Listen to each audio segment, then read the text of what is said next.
je pense qu'on aura d'autres participants. Donc bonjour à tous. Donc, je suis ravie de vous retrouver donc, pour cette deuxième brique du programme UNADEV. Donc, pour rappel, ce programme, c'est un programme qui est expérimental et collectif. C'est ce qui fait sa particularité. Il est vraiment différent de ce que nous avons pu proposer par le passé chez HUP et il adresse la thématique de l'entrepreneuriat et du handicap visuel. Donc, si vous vous souvenez bien, cette deuxième brique, elle portait initialement le nom de coaching collectif. Après réévaluation de vos besoins, on s'est dit qu'il serait mieux de vous proposer des outils pour faire émerger des solutions entrepreneuriales et tout ça dans un esprit collectif plutôt que cette idée de coaching. On avait l'impression que ce n'était pas vraiment là où le besoin se situait. Donc pour cela, on a mobilisé donc Nicolas Karzevis, qui se présentera juste après, pour animer en sous-groupe des ateliers de design thinking. On va peut-être commencer juste avant ça par un tour de table. Moi, du coup, je suis Adèle, je suis chef de ce programme. J'ai initialement, au sein de HUP, un rôle stratégique. Je fais un travail de recherche et développement. Et ici, pourquoi je me charge de ce programme? Parce qu'il est vraiment inédit et il est important pour la stratégie de HUP. On voit comment est-ce qu'on peut mieux répondre aux besoins de nos bénéficiaires. Est-ce que, par exemple, un programme collectif, c'est plus adéquat? Voilà. Est-ce que ce qu'on propose, là, c'est bien aussi? C'est pour ça que voilà, c'est dans le cadre de l'émission que je me charge de ce programme. Donc voilà, je vais laisser la parole à Nicolas puis à vous tous. N'hésitez pas à nous dire également ce que vous attendez de cet atelier. Et je reprendrai la parole du coup à la fin de l'intervention de Nicolas pour vous annoncer quelques nouvelles donc, sur la suite du programme. Je te laisse poursuivre Nicolas. Merci Adèle, merci pour cette introduction. Bonjour à tous et à toutes. Ravi non pas de vous voir, mais au moins de vous retrouver. En tout cas, cet après-midi, quelques jours avant Noël, on a fait ça un petit peu. On a organisé en tout cas ce qu'on allait faire là en quelques jours. Et pour ceux qui étaient inscrits vendredi, d'ailleurs, je m'excuse de ne pas avoir été disponible vendredi, mais voilà, les circonstances ont fait que j'ai été un petit peu coincé pour pouvoir venir vous rencontrer vendredi matin. Dans tous les cas, avant de vous parler de moi, de qui je suis, de ce que je fais et surtout de l'atelier que je vais avoir le plaisir d'animer en cette fin d'après-midi, j'aime bien, moi, qu'on puisse… en tout cas, l'idée, c'est qu'on puisse faire un petit tour de table ou en tout cas un petit tour des personnes présentes pour que je puisse savoir déjà qui vous êtes, quel projet vous portez ou en tout cas peut-être pour certains d'entre vous quelle structure vous avez créée et ce que vous attendez de l'atelier cet après-midi pour justement que je puisse essayer non pas de vous faire un cours magistral sur le design thinking, ce qui certes peut avoir du sens, mais plutôt de vous apporter en tout cas des réponses à vos questions et pour que ça puisse vous permettre d'avancer dans ce long chemin qu'est l'entrepreneuriat. Alors du coup Adèle, là, je vais te laisser la main sur la liste des participants parce que là je ne l'ai pas à l'instant T, mais voilà. Alors après, qui veut prendre la parole s'exprime. Eh bien oui, allez-y dans l'ordre. Qui commence ce que vous voulez, voilà, vraiment. Ne soyez pas timide.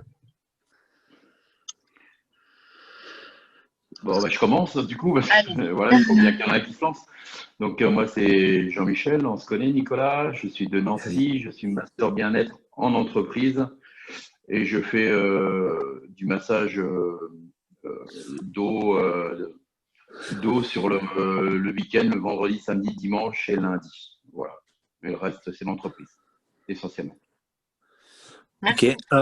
Pourquoi finalement venir alors pourquoi le programme UNADEV et finalement qu'est-ce que tu attends Jean-Michel, parce qu'effectivement on se connaît de cet atelier-là parce que toi tu as créé déjà depuis ça fait quoi, ça fait un an ou deux je crois. Ouais, 2 ans et demi. Ça fait 2 ans et demi que j'ai créé. Alors ce que j'attends, c'est de trouver des solutions, des choses que je ne connais pas, peut-être des idées. C'est surtout ça qui m'intéresse. C'est voilà. Après, c'est prendre des idées pour se relancer, puisque du coup, c'est très compliqué pour nous actuellement. Et voilà. Donc en ce moment, j'ai repris. Pendant le confinement, j'ai fait beaucoup de formations et du coup, je suis aussi conseiller en huile essentielle chez doTERRA depuis peu. Mais justement, c'est aussi pour apprendre des massages sur les huiles essentielles pour développer autre chose. Voilà. Ok. diversification. Et c'est bien, du coup, tu vois, en fait, Adèle, il y a des vraies synergies en fait entre le programme UNADEV et aussi ce que fait Rebond TIH, parce que je pense que ça, enfin, voilà, Oui, en fait, finalement, il y a plein de problématiques qui se rejoignent au final. oui, oui, complètement. En même temps, le contexte, c'est vrai, fait que. Mais oui, tu as totalement raison. Merci Jean-Michel. Mais de rien, merci. Allez, à qui le tour? Si Bonjour. personne se lance, je veux bien. Allez, pas de souci. Allez-y. Donc moi, Elisabeth, du coup, c'est ça? Oui. J'ai pas encore créé mon entreprise. Moi, j'ai découvert le programme HUP qui tombait vraiment au bon moment. Donc, je souhaite créer mon activité professionnelle. Je suis coach certifiée depuis juillet 2020 et j'aimerais réfléchir à mon activité. J'ai déjà réfléchi par rapport à mon histoire personnelle et par rapport à mes compétences professionnelles. C'est du coaching plutôt professionnel. J'aimerais savoir comment porter ma future entreprise, comment communiquer sur mon activité pour ne pas ressembler à la X-ième entreprise de coaching. Donc, Démarqué.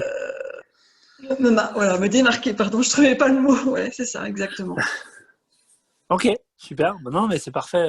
Merci Elisabeth. Bon, on va pouvoir en parler.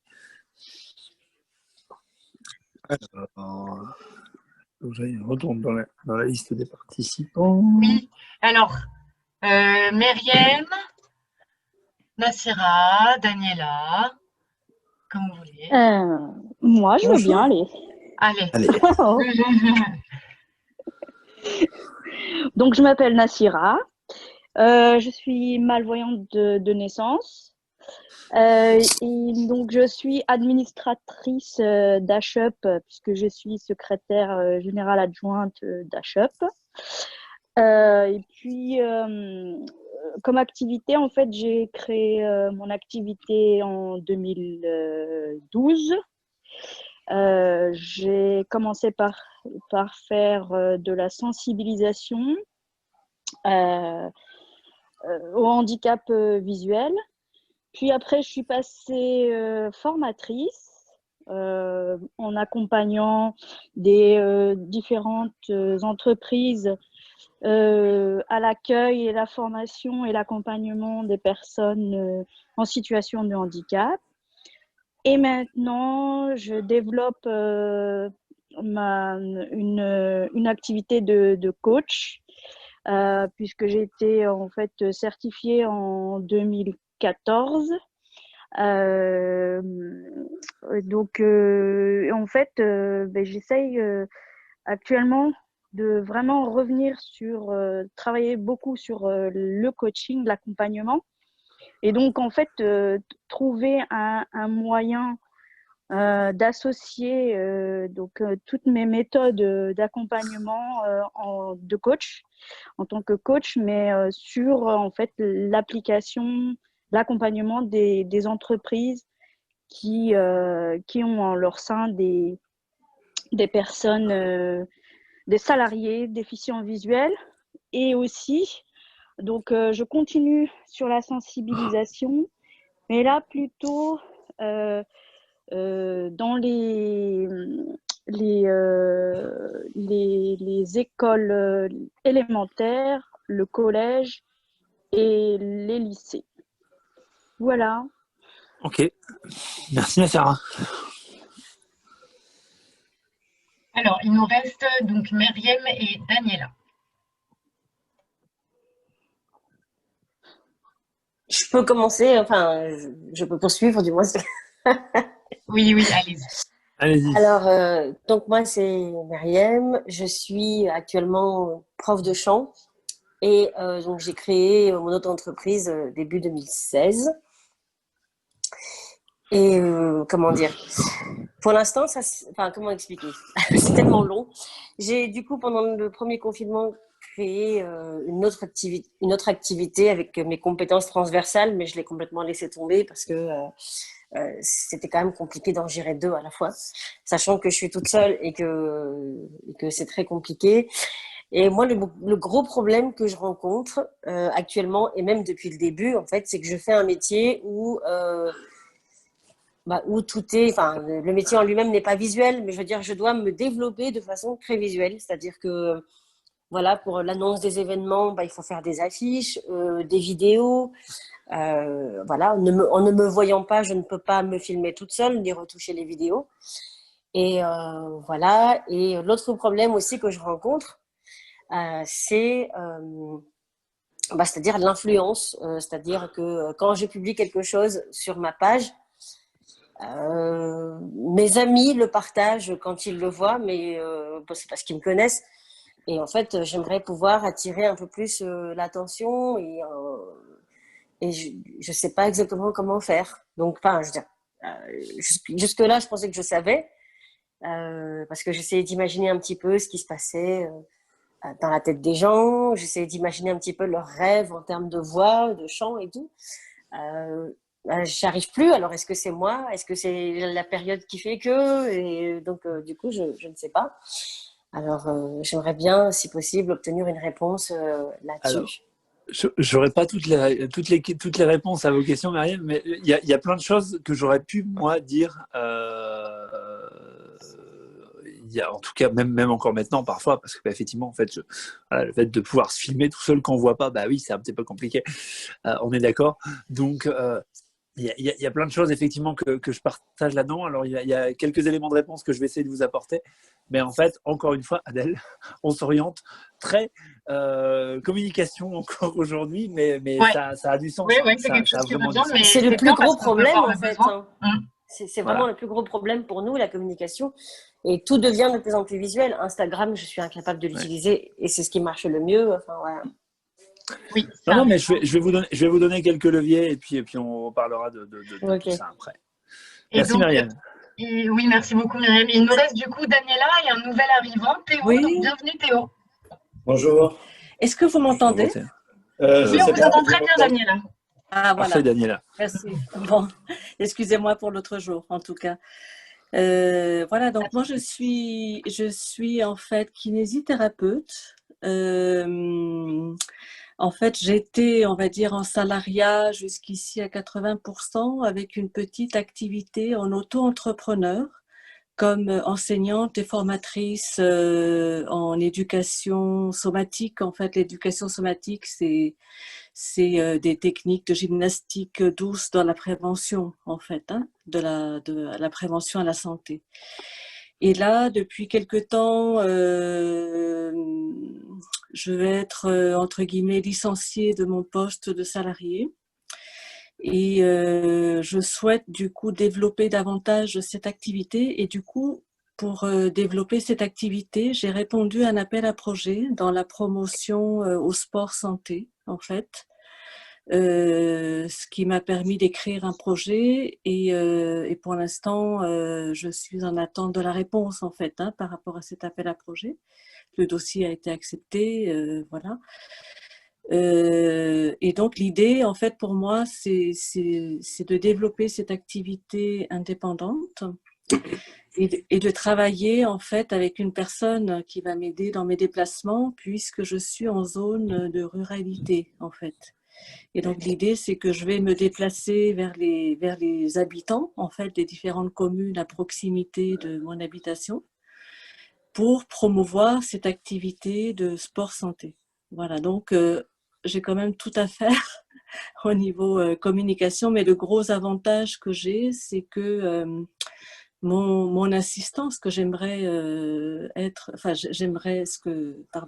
j'aimerais que la personne qui va m'assister puisse travailler avec moi. Cette personne, en fait, est mon compagnon de vie qui lui, n'est pas malvoyant et qui, lui, a des compétences en communication. Donc ça va beaucoup m'aider. Voilà. Donc moi, ce que j'attends, en fait, c'est un petit peu des outils plus en tant que malvoyant, voilà, de pouvoir avoir d'échanger en fait hein, sur des outils de communication ou comment dire de droit, enfin je sais pas comment dire par rapport aux entrepreneurs en situation de handicap en fait. Ok. Non, non, mais je vois bien, si je puis dire, Daniela. Merci beaucoup. En tout D'accord. cas. Merci beaucoup. Et puis alors, dernier participant, Théo, si vous voulez vous présenter. Bonjour, vous m'entendez? Je ne sais pas si ça fonctionne en Oui, fait. Parfait. très bien. On vous entend Ouais, bien. d'accord. Ouais, excusez-moi déjà d'être en retard dans cette réunion. J'ai eu des problèmes avec mon ordinateur, du coup je suis avec ma tablette. Du coup, je suis Théo Lenoble. Je viens de créer tout récemment ma micro-entreprise pour faire un service de prestation et d'intervention juridique en matière de handicap. Parce que ça allie par rapport à mes études actuelles où je suis en thèse sur le droit du handicap. Du coup, voilà, mes attentes c'est de savoir comment fixer les tarifs de mes services. Je ne sais pas trop comment ça se passe. J'ai du mal à les quantifier. Et après, plus précisément, j'aurais plutôt des questions par rapport à ma déficience visuelle, comment ça se passe sur le plan administratif ou sur les aides qu'il y a et tout ça. Alors, sur la Merci partie Théo. Oui. administrative et les aides, Adèle, tu y répondras. Oui, voilà, c'est ça. Alors, sur la partie aide et administrative, ce sera la prochaine brique. Du coup, Théo, restez avec nous sur ce Oui. programme et je reviendrai très vite vers vous. Ici, là, on va plus être vraiment sur la posture entrepreneuriale. D'accord. Mais c'est tout aussi, voilà, tout aussi intéressant. Du coup, voilà, je laisse Nicolas rentrer dans le cœur du sujet. C'est une très Et bonne oui, transition. et oui, on va essayer alors surtout si vous avez une question, n'hésitez pas à m'interrompre parce que je suis quelqu'un de très bavard, vous le verrez. Et l'idée aujourd'hui, c'est vraiment d'axer mon propos sur le qui je suis pour vous expliquer, pour moi me présenter à mon tour, le comment et le pourquoi, ou d'ailleurs plutôt d'abord le pourquoi et après le comment. Et notamment, voilà, on fera un long focus parce que j'ai bien noté toutes vos attentes, notamment sur les questions de communication qui sont primordiales évidemment et surtout dans ce contexte un petit peu particulier. Alors donc moi je suis Nicolas Karazievitch, j'ai la chance de faire un métier qui est passionnant, riche de sens et c'est pour ça que je me lève tous les matins. Moi je me définis comme éveilleur de conscience. Alors tout à l'heure j'entendais parler de sensibilisation, c'est un peu comme ça que j'ai commencé aussi d'ailleurs il y a 15 ans dans le monde associatif, après des études dans les métiers du tertiaire, secrétariat et comptabilité, là où on met beaucoup de déficients visuels parce qu'on dit que ce sera plus simple derrière un bureau ou derrière un téléphone. Alors, je ne veux pas stigmatiser qui que ce soit parce que ça fait de l'expérience professionnelle. Mais globalement, très très vite, ça a eu ses limites parce que je ne trouvais pas de boulot. J'ai passé 900 entretiens d'embauche en 10 ans. Et donc, à un moment donné, après quelques expériences professionnelles, on va dire, certes enrichissantes, mais qui ne correspondaient pas vraiment à mes attentes, en 2015, je me suis dit j'ai envie d'aller au bout de mon projet entrepreneurial et en tout cas de faire quelque chose qui a du sens. J'avais monté 5 boîtes entre 2006 et 2015. Et puis en 2015, mon dernier entretien d'embauche d'ailleurs s'est fait chez Didier Roche à Paris, où il cherchait des serveurs au restaurant parisien que vous connaissez. Bon, j'ai pas été retenu, mais c'est pas grave. Et puis je suis revenu finalement dans mes valises avec cette idée que j'avais envie de partager, de transmettre et de le faire de manière positive. C'est-à-dire de parler de mon handicap de manière un peu plus positive que parfois ce qu'on a l'habitude d'entendre et d'en parler toute l'année et pas une semaine par an entre le 16 et le 23 novembre. Oui. Alors, du coup, en 2016, à la suite de ma participation à un programme porté par une association qui s'appelle Ticket for Change, j'ai été accompagné pendant 6 mois, un peu comme ce que vous êtes en train de faire maintenant, pour ceux qui n'ont pas encore créé, même pour ceux qui ont créé d'ailleurs, j'ai été accompagné par cette association. Et c'est là où j'ai découvert le design thinking. C'est l'objet de ce qu'on va en tout cas voir en substance cet après-midi.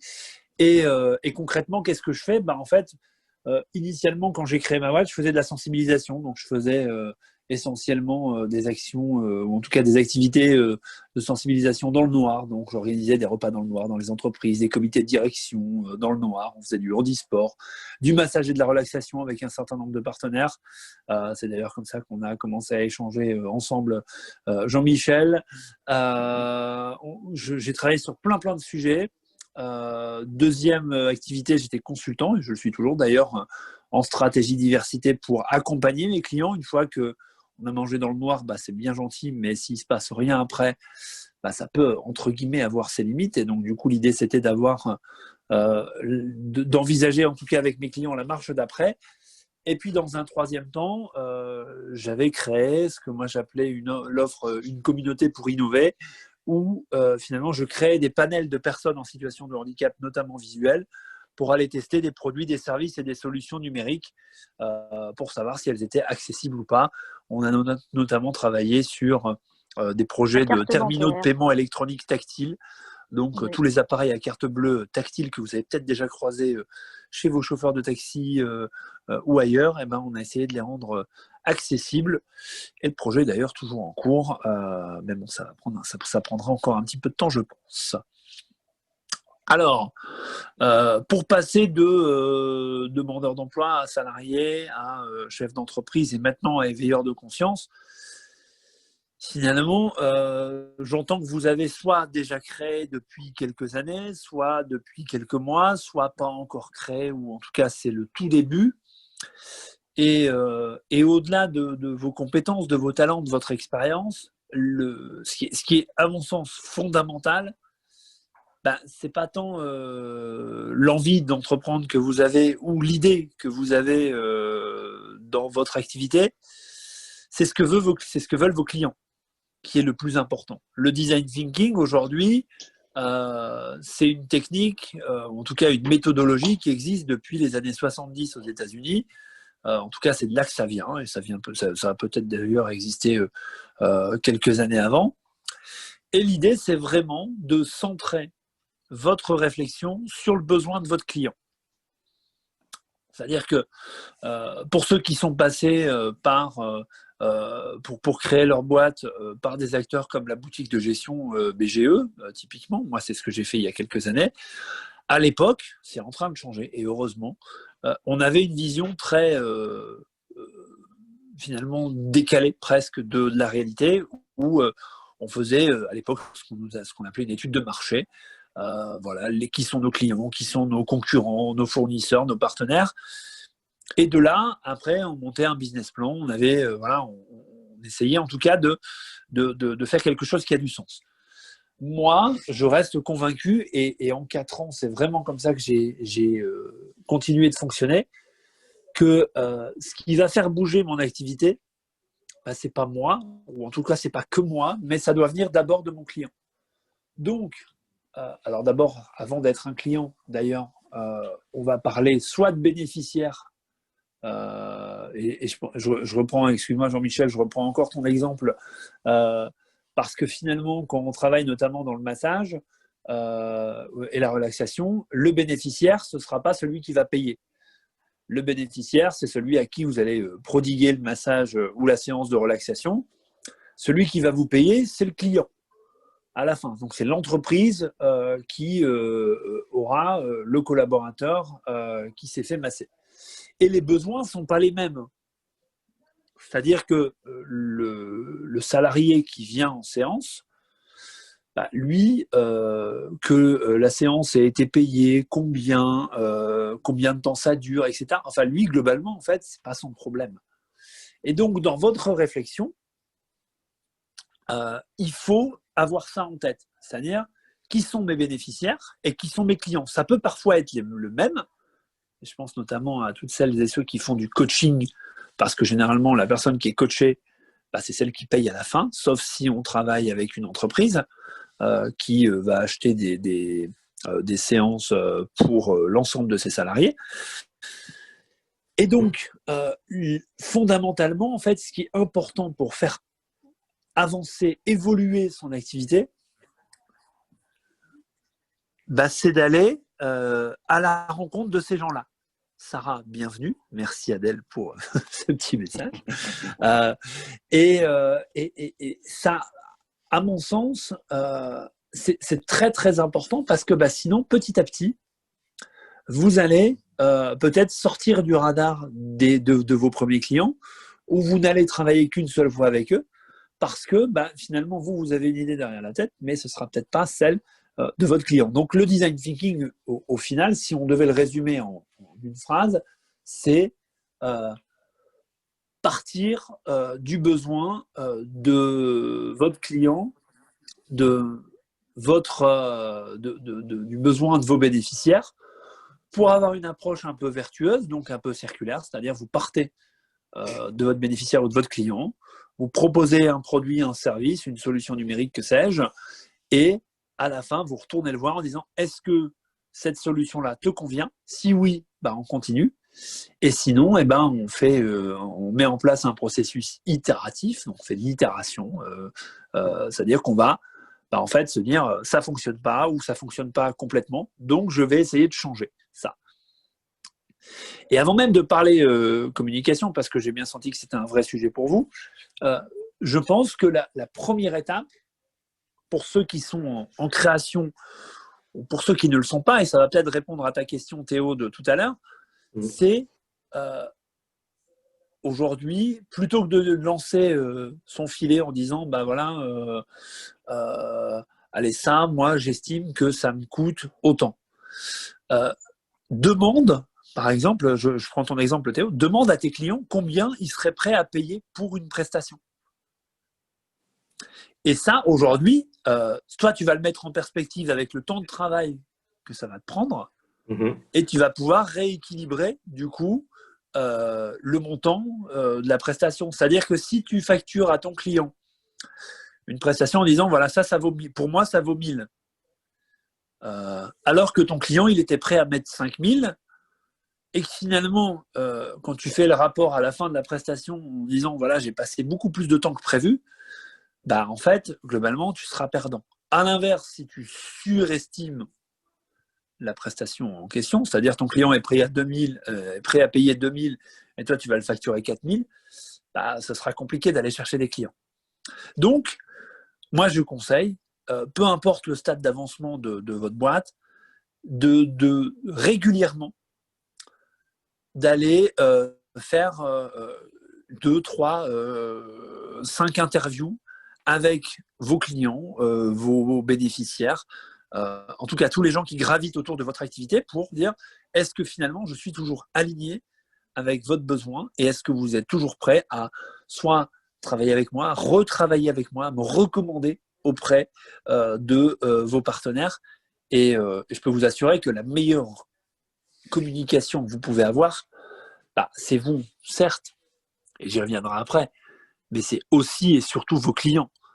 Un client satisfait aura plus de facilité à vous recommander qu'un client insatisfait. Parce que un client qui n'est pas satisfait, oui, il va être, il va pas forcément vous nuire, mais en tout cas, le bouche à oreille va très vite.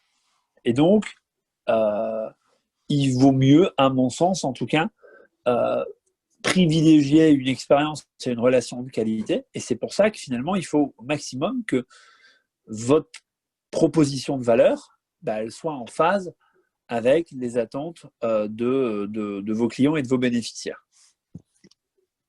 Ça, c'était mon premier point. Est-ce que tout va bien toujours pour tout le monde? Adèle, est-ce que tu veux qu'on accueille Sarah et Christine pour qu'elles puissent nous dire un petit mot ou pas? Oui, avec plaisir. Alors, je vois que Sarah est toujours en train de se connecter, donc j'espère qu'elle n'a pas de problème de connexion. Quant à Christine, bienvenue à elle. Est-ce que vous voulez dire un petit mot, Christine, pour vous présenter rapidement? Oui, bonjour à vous tous. Excusez-moi pour le retard. Voilà, donc je suis Christine Langlais. Je suis sur un développement d'activité qui a commencé, mais tout doucement. Je suis au niveau du statut en portage salarial et je suis sur une activité de formatrice consultante sur des thématiques handicap en direction des professionnels, des étudiants. Voilà. Les sujets, je parle de déficience visuelle, d'accessibilité numérique, notamment. Voilà, je ne sais pas. Non, non, mais c'est déjà très très bien. Merci beaucoup, Christine. Du coup, alors je ne sais pas tout ce que vous avez entendu, mais en tout cas, si vous avez des questions, c'est ce que je dis à tout le monde, n'hésitez pas à nous en faire part. Enfin, je suis là pour ça, en tout cas cet après-midi. Alors, finalement, aujourd'hui, tout à l'heure, j'entendais comment est-ce que je fais pour me démarquer.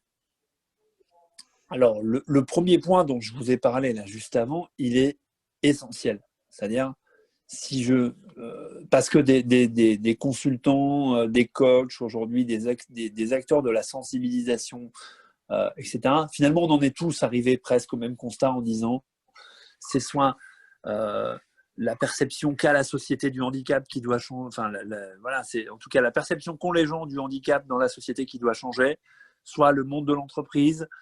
Comment est-ce qu'on fait ça? Soit en sensibilisant, en formant, soit en accompagnant, soit en travaillant individuellement autour des questions de développement personnel. Et il y a probablement plein d'autres raisons aussi. Sauf que des acteurs, il y en a un certain nombre, et que la première force que vous avez, c'est vous. Donc, n'hésitez pas à aller à la rencontre. Je sais que c'est difficile parfois de sortir de sa zone de confort. Et là, on est sur la posture entrepreneuriale, comme le disait Adèle tout à l'heure. Et il faut vraiment ne pas hésiter à le faire parce que les gens, généralement, sont bienveillants. Ceux qui sont malveillants, de toute façon, ce ne sera jamais vos clients. Donc, ça ne sert pas forcément à grand-chose d'aller courir, entre guillemets, après le plus gros client. Par contre, ayez toujours régulièrement votre petit cercle de personnes sur qui vous pouvez compter. C'est-à-dire que ce soit un client, un partenaire, votre comptable, la personne qui, votre cousine qui bosse dans la com, etc. Ça peut être vraiment ce petit cercle, l'occasion de dire, tiens, voilà, j'ai un problème. Là sur tel ou tel sujet, un sujet com, un sujet finance, un sujet que sais-je, qu'est-ce que vous en pensez? Donnez-moi votre avis. Et là, on est vraiment dans je vais être en capacité de m'adapter.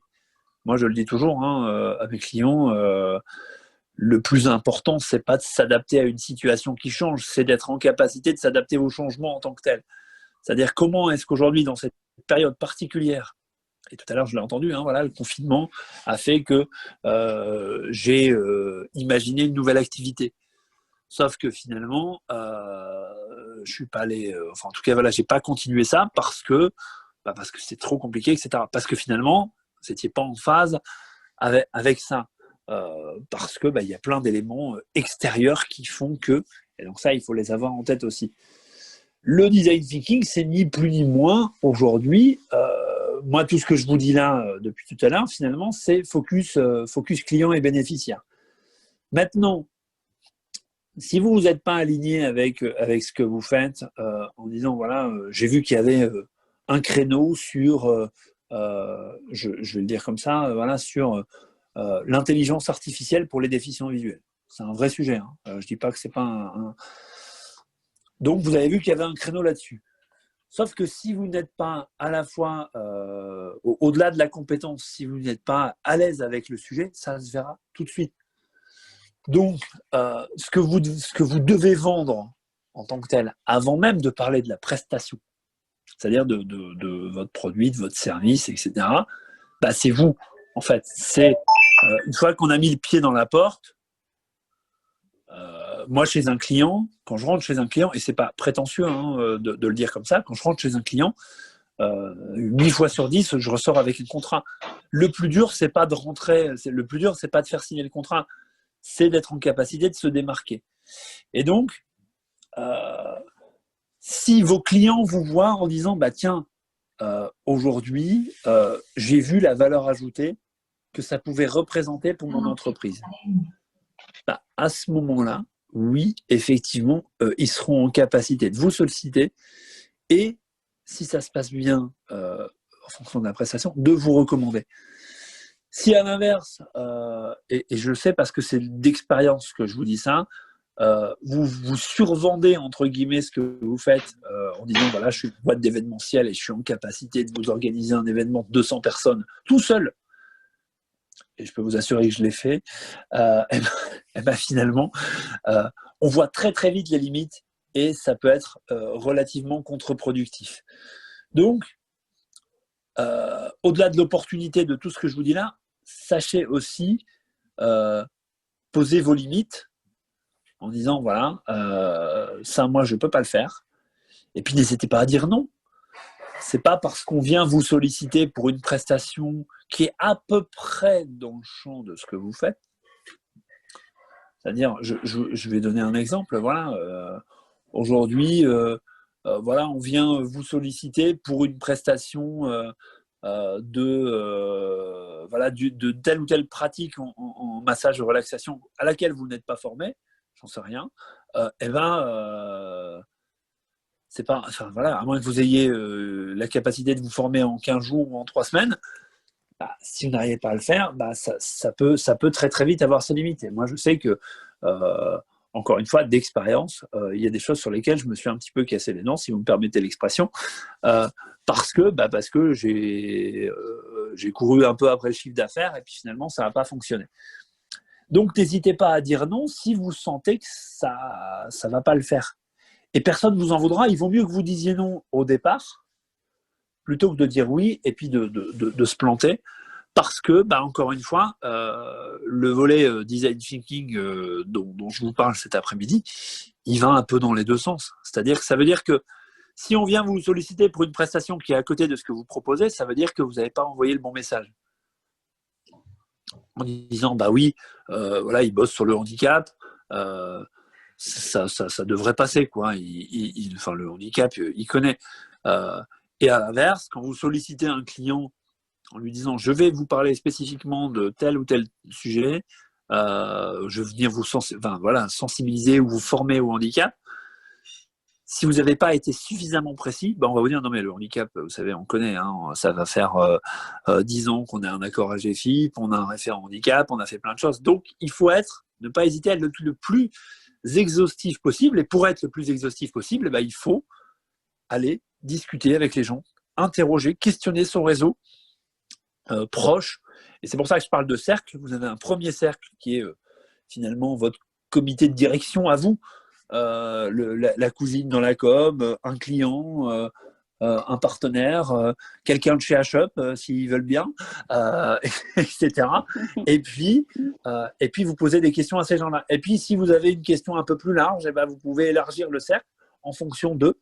Et je peux vous assurer que, par exemple, je vais donner une illustration de ça, parce que je ne sais plus qui posait la question.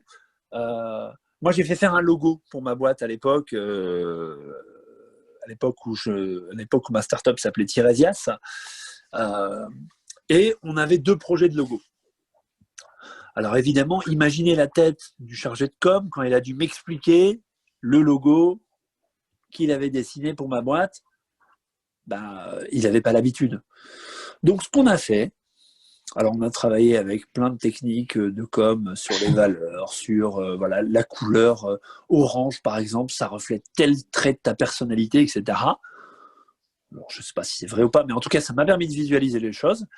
Et puis, on a fait quelque chose qui fonctionne plutôt bien. On a pris les deux visuels, les 2 meilleurs visuels. On est allé sur LinkedIn parce que c'est là que sont sur LinkedIn, et puis finalement j'ai posé la question, j'ai dit voilà, je fais appel à vous parce que visuellement c'est compliqué, c'est quoi pour vous le logo qui illustre le mieux ce que je fais au quotidien? Et j'ai dû faire 10-12 000 vues sur cette publication parce que les gens en fait sont ravis de filer un coup de main quand on leur demande les choses de manière bienveillante. Et finalement le design thinking c'est ça, c'est aller à la rencontre d'eux. Donc oui, c'est pas simple, il faut oser, il faut le faire, évidemment, mais je peux vous assurer que ça a du sens et il faut le faire régulièrement parce que je vous parlais du changement tout à l'heure, mais le confinement, moi qui étais dans l'événementiel de manière assez présent en tout cas dans l'événementiel il y a encore quelques mois, aujourd'hui j'ai réussi à digitaliser mes actions de sensibilisation et je peux vous assurer qu'aller faire des ateliers sur les sens pendant le confinement, bah, ça peut être compliqué. Et j'ai réussi à le faire en digitalisant les choses et en proposant un contenu original. Et finalement, ce qui va faire votre force, bah, c'est pas tant. Alors, c'est important, oui, d'avoir des diplômes qui vont prouver que voilà, vous êtes certifié pour telle ou telle pratique ou tel métier. Le plus important, ça va être finalement les gens qui vont être en capacité de vous recommander, cette capacité que vous avez à vous adapter. Et puis, finalement, voilà, c'est la manière dont vous allez le présenter. Donc, au final, si on veut être très clair, moi aujourd'hui, il y a, on va dire 75% de mes activités qui sont en digital, parce que je suis en capacité d'aller proposer un contenu innovant tout en restant dans l'état d'esprit que je me suis fixé au départ, c'est-à-dire cette capacité d'éveiller les consciences. Et je disais tout à l'heure, voilà, quand vous voulez courir après le chiffre d'affaires, vous allez avoir tendance à vous disperser, à dire bah oui, non mais c'est à peu près dans mon champ d'action, et puis si j'arrive pas, j'irai chercher un partenaire pour m'aider. Et dans la réalisation, ça se passe généralement moins bien que ce qu'on a prévu. Mais l'idée, justement, là, aujourd'hui, c'est des méthodologies, il y en a plein. Aujourd'hui, pour vous aider à monter votre projet, il n'y a pas de recette miracle. Il n'y a que finalement un état d'esprit pour s'adapter, en quelque sorte, à des situations qui bougent, à un monde qui bouge. On sait très bien qu'aujourd'hui, il y a beaucoup d'entreprises, par exemple, dans le champ de la sensibilisation, qui sont très en pointe sur le sujet. Notamment des grandes entreprises parisiennes qui bossent depuis plusieurs années avec des cabinets, et donc, votre job à vous, c'est d'aller dire pourquoi, je vais vous expliquer pourquoi bosser avec moi qui suis tout seul par rapport, tout seul ou toute seule, par rapport à un cabinet parisien de renom qui est là depuis 10, 20, 30 ans, avec plusieurs collaborateurs, ça a du sens. Et pour ça, vous avez besoin d'être entouré, de coller aux besoins de votre client, et puis d'être aligné avec ce que vous avez envie de faire, parce que si vous y allez un peu, entre guillemets, en traînant les pieds, ça ne fonctionnera pas. Est-ce que tout va bien pour le moment? Est-ce que tout est clair? Est-ce que vous avez des questions? Parce que sinon, je suis, comme je voulais dire, je suis bavard. Moi, j'ai une question. Oui. Oui. Du coup, vous m'avez répondu par rapport au tarif, et du coup, le service, vous dites qu'il faut faire en fonction de nos clients. Ça, j'adhère totalement. C'est ce que je voulais faire. Mais quand on vend nos services, il faut bien préciser quels sont nos services à peu près. Donc, comment ça se passe du coup? Parce que si on colle en fonction des demandes des clients, chaque client n'aura pas forcément les mêmes demandes. Donc, c'est-à-dire que quand on va vendre notre entreprise, on aura un panel de services qui va être en fonction de notre expérience avec les clients antérieurs. Alors, je pense que le plus difficile, surtout dans ton cas, ça va être le premier, j'allais dire les premiers clients. Je pense alors moi, je suis un adepte du sur-mesure, c'est-à-dire que généralement, je travaille et je fais du sur-mesure pour mes clients. Donc, j'ai une offre de base, on va dire comme ça. Hein, là, notamment pour le compte d'un des clients avec lesquels je travaille, on a trois offres. On fait de la sensibilisation, du conseil en stratégie, et on développe des technologies d'accessibilité. Donc, souvent, quand je vais les voir, je leur dis la porte d'entrée, c'est ça. La brique, notamment la brique technologique, le tarif, c'est autant. Et puis derrière, si vous voulez aller plus loin, ce que je leur conseille vivement, évidemment, voilà, on fait une étude personnalisée, et puis au moins, même si on ne va pas au bout, j'ai envie de te dire, tu ne repartiras pas, entre guillemets, les mains vides. Et moi, j'ai envie de dire, quelqu'un qui va venir me voir en disant voilà, je travaille dans tel domaine, je vous propose telle et telle prestation, etc. Et je vous propose une étude personnalisée. Ça n'est que mon avis, c'est très subjectif ce que je vais vous dire là, mais je me dis, il y a un truc. C'est-à-dire, si on propose un truc gratuitement, c'est que derrière, forcément, on va vendre quelque chose. Parce qu'on est tous pareils, on est tous des entrepreneurs. Et donc, derrière, on a tous quelque chose à vendre. Donc, il vaut mieux se dire, finalement, voilà, aujourd'hui, notamment en B2B, hein. Je ne dis pas qu'en B2C, quand on va travailler avec des particuliers, c'est un peu différent. Mais au moins en B2B, la qualité, finalement, il faut que vous ayez cette capacité à démontrer votre sérieux. Et donc, il y a forcément un prix de base, c'est-à-dire le prix en dessous duquel, au moins, ça va te rentabiliser le déplacement pour aller rencontrer le client ou le temps que tu as pris pour faire la visio ou pour rédiger l'offre. Et puis après, il y a une offre un peu à la carte en disant, tiens, voilà, aujourd'hui, si vous avez besoin d'un accompagnement juridique à l'année, ce sera autant. Si vous voulez, par contre, qu'on intervienne sur une affaire en particulier, je sais pas exactement quelle est ton activité, mais je me projette et je me dis que voilà. Après, il faut que ce soit vraiment entre guillemets à la carte, mais il te faut entre guillemets au départ, toi, avoir un prix, en tout cas un tarif en dessous duquel tu te dis non, je n'irai pas en dessous parce que sinon c'est pas rentable pour moi. Ok, d'accord. Parce que du coup, moi, du coup, je vais faire des services, des prestations. Par exemple, là, j'ai un premier client, par exemple, dans un établissement médico-social où je vais intervenir auprès des résidents sur la protection juridique, sur la tutelle et tout ça. Donc, j'ai travaillé avec les personnes qui sont là-bas. On a fait une petite scénette, tout ça, et c'était des scénarios qui s'étalent sur du 20 heures. Donc, j'ai négocié le tarif, voilà, parce que je les connaissais. Du coup, je ne voulais pas non plus commencer haut sur le plan tarifaire. Mais après, je me suis dit, mais quand je vais proposer mes services, quand je vais faire les démarches, comment je vais expliquer mes services en fait, parce que je suis autant, je peux faire des prestations administratives, tout ça, je pense que dès que j'aurai trouvé le tarif, ça sera facile, mais quand je vais faire des interventions auprès des résidents, des salariés ou d'autres professionnels dans d'autres entreprises, ça peut passer d'une demi-journée à 20, 40 heures, ou voilà. Donc je pense, alors il y a deux choses dans ce que tu dis et deux choses sur lesquelles je vais réagir. Je pense qu'il faut que tu sois en capacité de lister déjà l'ensemble, il faut que tout le monde en fait soit en capacité d'ailleurs de lister les prestations que vous proposez en disant voilà, aujourd'hui, moi ce que je suis en capacité de vous proposer.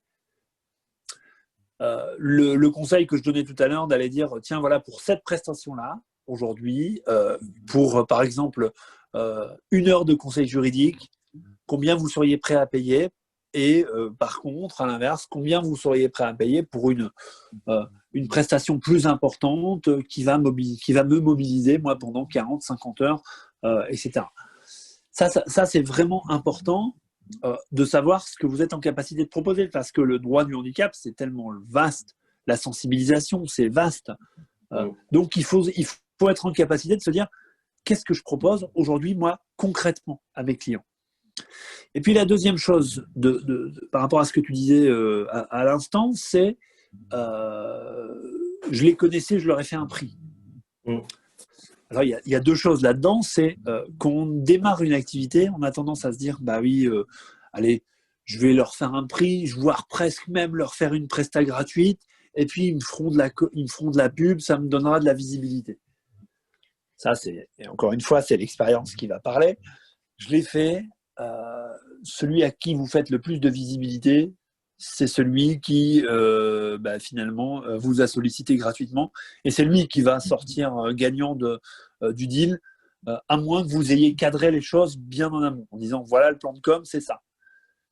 Donc je dis pas qu'il faut tout de suite assommer ses clients avec des prestats hors de prix, mais il faut pas que vous soyez dans le Nord, il faut pas que vous soyez de la revue, c'est-à-dire il faut pas que vous perdiez de l'argent.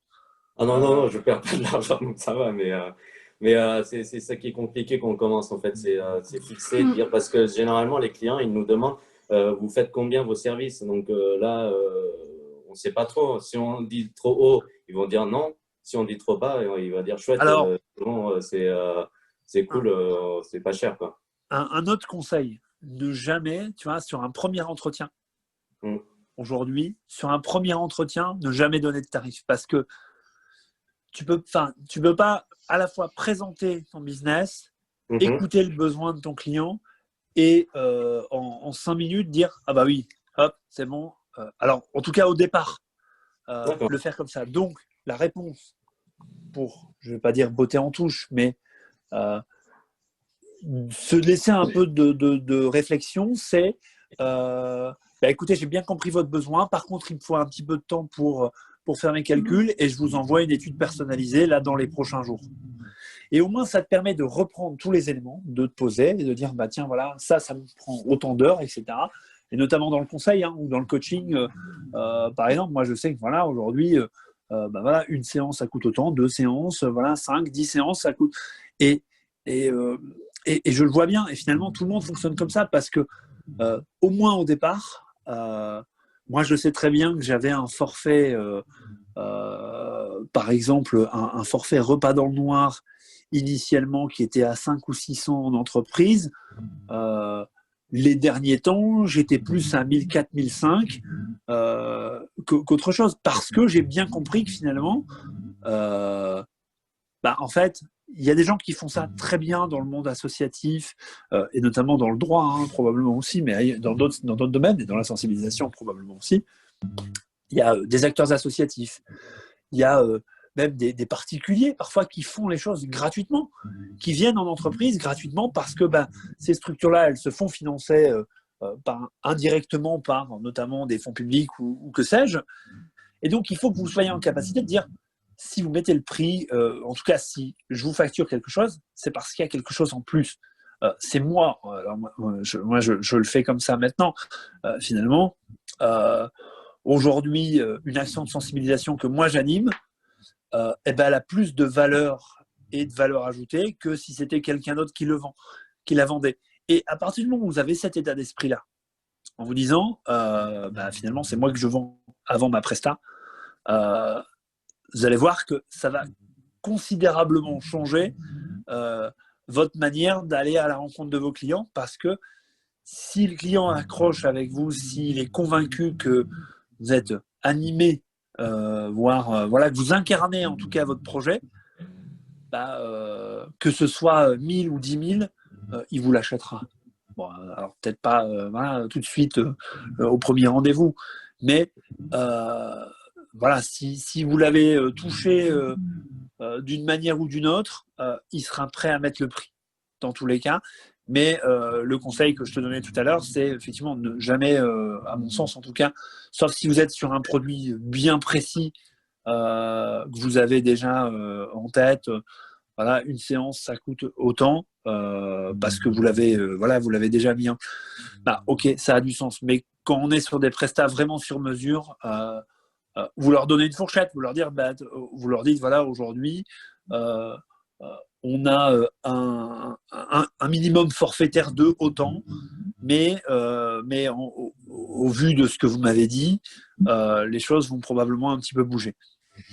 En tout cas, le tarif sera un petit peu différent, mais à minima, ce sera ça. J'étais surprise, moi, que vous disiez demander au client combien il serait prêt à mettre. Enfin, ça me surprend un peu. Il faut pas. Moi, je pense qu'il ne faut pas oser. Regardez, c'est comme quand vous allez finalement dans le commerce aujourd'hui en tant que particulier. On aime bien, en tout cas. Il y a plein de choses aujourd'hui qui, dans notre quotidien, on a beau avoir envie d'acheter un iPhone, on aime bien savoir le prix avant, d'un côté comme de l'autre. Et c'est ce que fait Apple, c'est-à-dire que eux, ils ont bien compris qu'il y avait une vraie valeur ajoutée à leurs produits. Donc, ils n'hésitent pas à monter le prix parce qu'ils ont créé une communauté. Ils ont compris que les gens étaient prêts à payer. En tout cas, ceux qui le pouvaient étaient prêts à payer ce prix-là.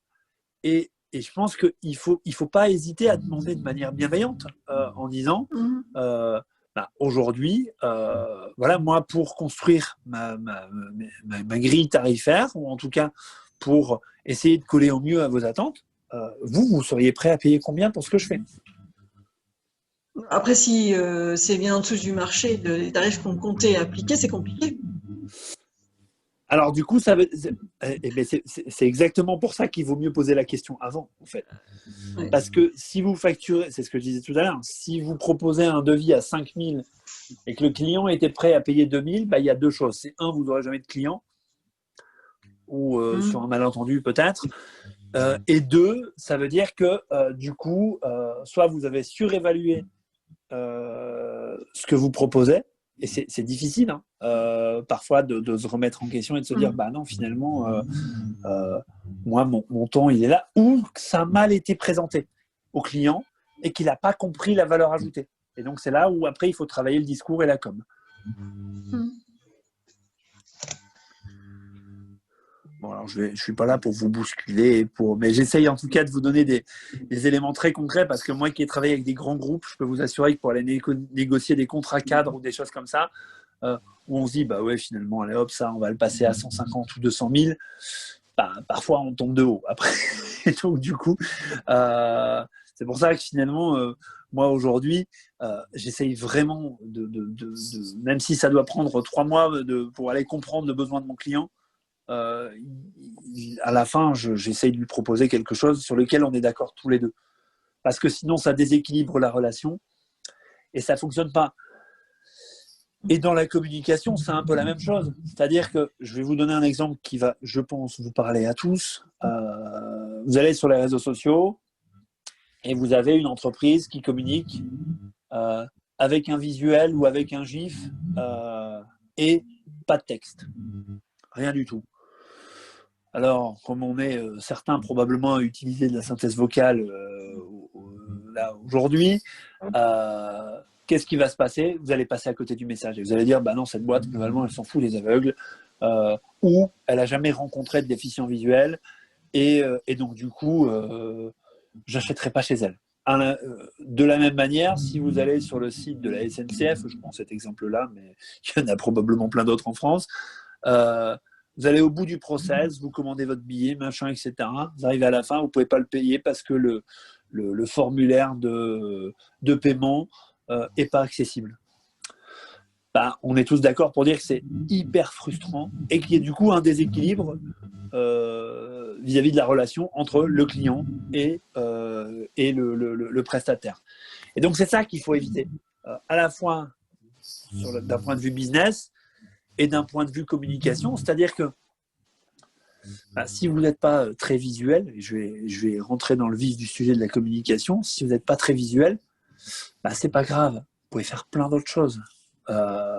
Aujourd'hui, même dans une société qui est évidemment très, voire trop parfois visuelle, on peut faire des choses très sympas, ou encore parfois il faut surtout ne pas hésiter à demander. Moi je sais très bien que finalement quand je vais sur certains événements ou à la rencontre de certains clients, je leur dis attendez, on va faire une photo, on va essayer de faire un truc pour justement communiquer sur ce qu'on a fait ensemble.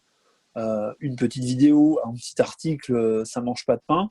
Et puis après je pourrais vous parler de visibilité, puisqu'on est beaucoup là autour sur cette réunion à travailler en B2B. Moi, je ne peux que vous conseiller, pour ceux qui n'y sont pas encore, et je sais que ça va faire sourire Adèle parce qu'on va reparler de LinkedIn, mais ça a vraiment du sens parce que c'est un réseau social qui est très accessible, qui peut vous amener des opportunités. Et moi, je peux vous assurer que je vends aujourd'hui sur LinkedIn, parce que même si je ne suis pas très visuel comme garçon, il y a des choses très simples à faire, et ça on pourra en discuter. Je vous donne simplement un exemple là-dessus, c'est les messages vocaux que vous pouvez faire sur LinkedIn. Personne ne le fait et ça cartonne, parce que c'est innovant, parce que ça sort de l'ordinaire, ça évite d'aller mettre un pavé de 30 lignes pour présenter son activité. Et je peux vous assurer vraiment que ça, c'est un des leviers qui fera que vous allez justement vous démarquer. Il n'y a pas forcément besoin d'être visuel. Alors, je ne dis pas qu'il faut être exclusif et entre guillemets rester dans le noir, mais il y a d'autres manières en tout cas de pouvoir le faire. La version payante de LinkedIn, il y en a vraiment beaucoup. Ah, alors ça c'est un vrai sujet. On pourrait faire un atelier. On pourrait passer en fait 1 heure à faire du LinkedIn, mais ça je vous en reparlerai après. Il y a déjà un certain nombre de fonctionnalités, de possibilités sur la version gratuite. C'est-à-dire si vous êtes entre guillemets débutant, ou en tout cas moins expérimenté que certains sur LinkedIn, vous pouvez faire déjà des choses assez intéressantes sur une version gratuite. La version premium, c'est une fois que vous avez épuisé toutes les possibilités du gratuit. Et c'est là où vous allez commencer à aller chercher des clients un peu plus importants, des CEO de grands groupes, des chefs d'entreprise de renom, des influenceurs, etc. Mais au départ, la version gratuite suffit à mon sens et on peut faire déjà des choses très très bien. Moi, ça va faire 2-3 ans maintenant d'ailleurs que je suis très très présent et très actif et ça fonctionne très bien en gratuit. Les messages vocaux sur LinkedIn, j'en ai jamais entendu parler. Je vous en reparlerai. On en reparlera Non, parce mais... qu'il y a des choses, il y a des choses très très sympas à faire sur LinkedIn. Enfin voilà, on parlera de WhatsApp parce que du coup, je vais vous proposer après de créer une petite boucle WhatsApp pour qu'on puisse poursuivre les échanges. WhatsApp, c'est pareil. Vous pouvez faire du vocal aussi sur WhatsApp et de la même manière et ça fonctionne très très bien. Aujourd'hui, il y a beaucoup de clients pros qui sont sur WhatsApp parce que justement, c'est instantané, ça va vite, on peut passer des photos, des vidéos, des documents, on peut faire du vocal, etc. Et donc, n'hésitez pas à explorer le champ des possibles. Et voilà, je ne dis pas qu'il ne faut plus envoyer de mails. Parce que c'est toujours bien d'envoyer ça. Je ne dis pas qu'il faut envoyer son devis ou sa proposition commerciale par WhatsApp, bien que ça peut encore passer chez certains clients. Mais ça permet de garder le lien, très clairement. Et LinkedIn, c'est un réseau social avant tout. Donc, vous auriez tort finalement de vous priver de ce vivier de prospects potentiels. Parce qu'il y a d'autres réseaux sociaux qui sont peut-être moins adaptés. Pour le coup, Facebook, on est vraiment sur du B2C ou sur du commerce de proximité. En tout cas, c'est mon avis d'expérience. Voilà, c'est compliqué d'aller accrocher un grand compte sur Facebook. Twitter, on est sur un réseau social qui est très politique et très instantané. Je ne sais plus qui parlait d'Insta tout à l'heure, mais Insta, moi j'ai des amis non-voyants qui arrivent à l'utiliser, je ne sais pas comment ils font, j'ai jamais compris. Moi j'arrive à poster des choses et tout, mais c'est tout ce que je peux faire. Mais le problème c'est qu'il faut, il faut déjà faire le travail en amont, de prendre la photo et tout. Parce qu'en soi, poster on peut, écrire on peut, mais c'est tout quoi. Mais ça, mais ça a ses limites. Et puis après, c'est de l'éphémère, c'est vraiment de l'éphémère. Après, ça dépend vraiment de votre activité. Je pense qu'Insta, dans le cas précis, on avait sur le dernier atelier, je crois, Adèle, si je ne me trompe pas, quelqu'un qui était plutôt dans le domaine culturel et artistique. Là, ça peut avoir du sens. Après, être sur Insta pour dire d'être sur Insta, si vos clients n'y sont pas, en fait, ça ne sert à rien. Oui, mais c'est vrai que ça sert à rien d'être sur tous les réseaux sociaux du monde entier, TikTok, en fait, dans toutes les activités au penchant artistique, ça s'y prête beaucoup. Instagram, Pinterest, et du coup, je vous joindrai par la suite un petit webinaire de l'ADI sur ce sujet. Voilà, après, c'est l'ADI, donc ça s'adresse à tous les entrepreneurs, c'est pas spécifique. Moi, je souhaitais... Ah, pardon. Moi, je souhaitais juste réagir par rapport à l'histoire du tarif, parce que moi, dans mon domaine, je peux pas trop, en fait. J'ai dû fixer les tarifs en fonction de ce qui se faisait sur le marché.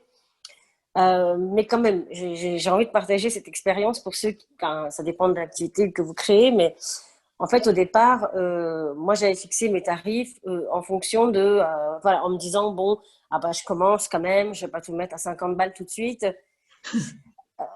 Donc, je me disais, oh là là, et tout, ça se fait pas, c'est pas possible, et tout. Donc, j'avais commencé vraiment pas cher. Et donc, j'avais pas beaucoup de monde au début, ou alors des gens pas très motivés par ce que je proposais, peut-être. Puis un jour, quelqu'un m'a dit, non, mais en fait, là, 30 balles, tu te dévalorises un petit peu. Donc, je dis, oui, mais bon, moi, je voulais quand même que tout le monde puisse chanter et tout. Ah bah oui, mais tu peux pas parce que ils vont aller chez tes collègues qui demandent 50 balles. Parce qu'ils vont considérer qu'elle a plus d'expérience ou qu'elle a plus de compétences et tout et tout. Donc bon, ok, on refait tout. Donc là, les anciens n'ont pas compris, les nouveaux se sont adaptés et donc voilà. Donc c'est vrai que cette histoire de tarif, c'est vraiment quelque chose à laquelle il faut réfléchir dès le départ. Parce que voilà. On peut avoir des grands moments de solitude. C'est exactement ça finalement. Aujourd'hui, entre un moteur de Dacia et un moteur de Renault, par exemple, je vais prendre l'exemple de la voiture, bah, globalement, il n'y a pas beaucoup de différence.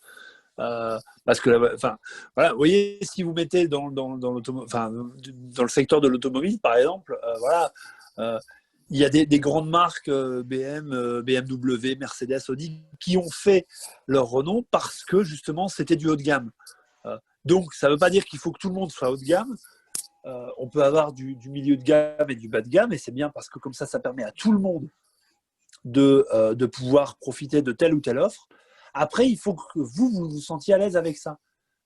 Ou qu'en tout cas, que vous alliez chercher les personnes qui se sentent à l'aise avec ça. Et c'est pour ça que si, par exemple, un L'Oréal, vous allez le voir en lui disant bah, voilà, aujourd'hui, je vous propose un truc à 15 € de l'heure, bah, ça ne passera pas chez L'Oréal, mais ça peut passer, j'allais dire, dans une TPE de 4 personnes. Et à l'inverse, si vous allez voir cette même TPE en leur disant bah non, finalement, maintenant, c'est 1 500 € la journée, bah, ils vont vous envoyer. Alors que L'Oréal, ça ne les choque absolument pas, quoi. Donc, il faut bien définir aussi votre cible, en fait. C'est une question de cible. J'ai du mal, moi, à considérer qu'il faut commencer pas trop cher, parce que je suis investie dans la vie associative et je fais du coaching solidaire. J'ai du mal à considérer qu'en créant mon activité, je vais brader mes compétences pour avoir des clients. Enfin, je sais pas comment dire. Ça me gêne un peu de dire, bah oui, c'est le manque d'expérience qui fait que faut baisser ses prix. Parce que... Surtout que si vous avez de l'expérience, mais qu'elle soit associative, moi j'ai envie de vous dire, aujourd'hui, ce que je fais depuis 15 ans, globalement, je commence à gagner ma vie depuis 18 mois. Donc j'ai créé ma boîte il y a 4 ans, j'ai commencé à gagner ma vie pour tout et pour tout début 2019. Donc il a fallu du temps, de la persévérance, beaucoup d'engagement. Parce que finalement, je suis passé par plein d'étapes en me disant, bah oui, de la même manière que ce que je vous disais tout à l'heure, c'est-à-dire, je ne vais pas trop les assommer, alors que finalement, l'expérience, il n'y a rien de tel, quoi.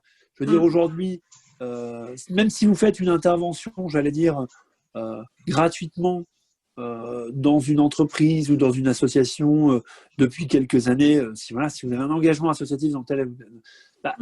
globalement, c'est de l'expérience. Et toutes les expériences sont à valoriser. Moi aujourd'hui, j'ai un certain nombre d'engagements associatifs divers et variés. C'est quelque chose en plus. Et il faut le valoriser parce que vous prenez du temps, parce que vous apprenez, vous apportez quelque chose. Et donc, du coup, ça doit se ressentir finalement dans le prix, quoi. Parce que de la même manière, on pourrait vous dire, tiens, en 10 ans, voilà, vous avez eu 3 clients, ça peut avoir ses limites. Alors que si on explique, bah oui, mais j'ai fait 6 ans de bénévolat avant de monter ma boîte et d'avoir... ça s'explique. Et donc, du coup, vous allez amener du crédit à ce que vous faites. D'accord. C'est-à-dire que moi, en musique, j'ai dû m'imposer un peu parce que nous, on n'arrête quand même pas de nous demander des trucs vraiment pas chers, même parfois des prestations gratuites, en fait. Mais qu'est-ce que ça peut t'apporter de donner quelques petits conseils?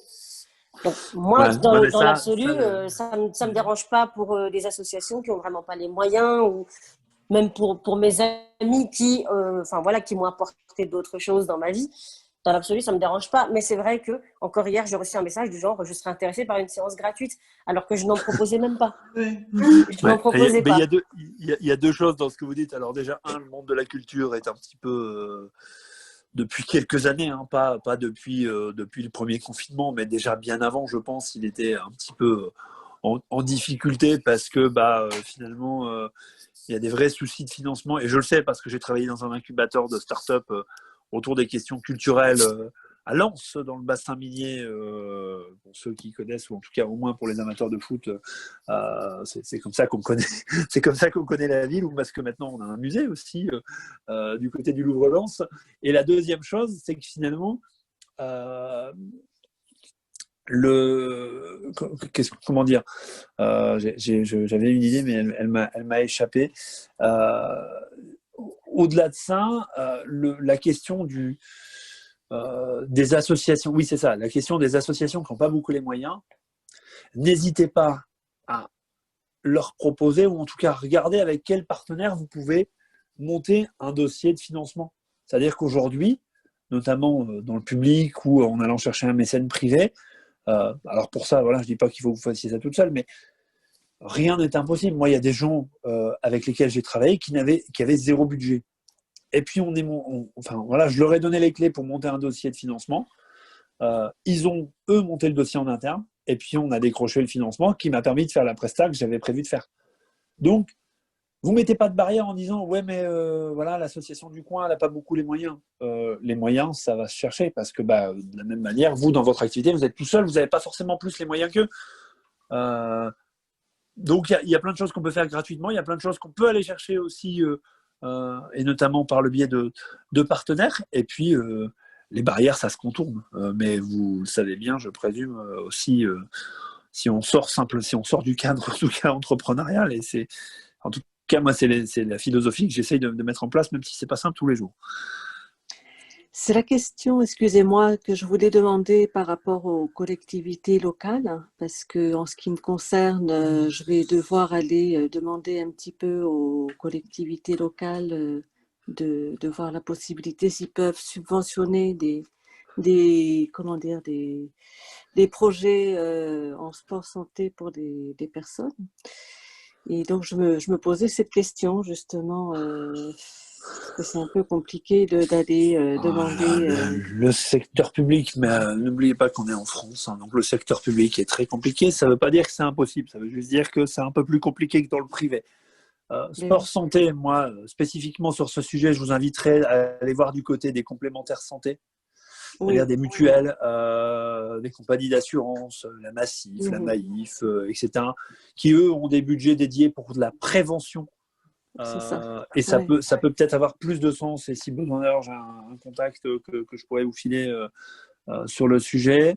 Aller bosser avec les collectivités. Il faut avoir un projet, j'allais dire, bien ficelé, parce que soit ce sera de la subvention si c'est une structure associative, c'est-à-dire que le public subventionne rarement, ou en tout cas pas directement, des structures privées. Ce serait même un peu particulier s'ils le faisaient de cette manière-là. Donc, ils vont développer des programmes, soit d'attractivité économique, etc., pour aller financer des projets, ou sinon, c'est des appels d'offres. Et là, bon, c'est un autre sujet. Moi, je sais, je travaille en ce moment avec une collectivité. On a installé 6 bâtiments pour rendre, en tout cas, l'espace public plus accessible. On n'a toujours pas de bon de commande. Ça fait 1 mois qu'on a installé. Donc, le public, c'est pas simple. Donc, je dis pas qu'il faut pas travailler avec eux, mais il faut être patient déjà. Et puis, effectivement, bien connaître ces rouages-là, ne pas hésiter à faire du réseau.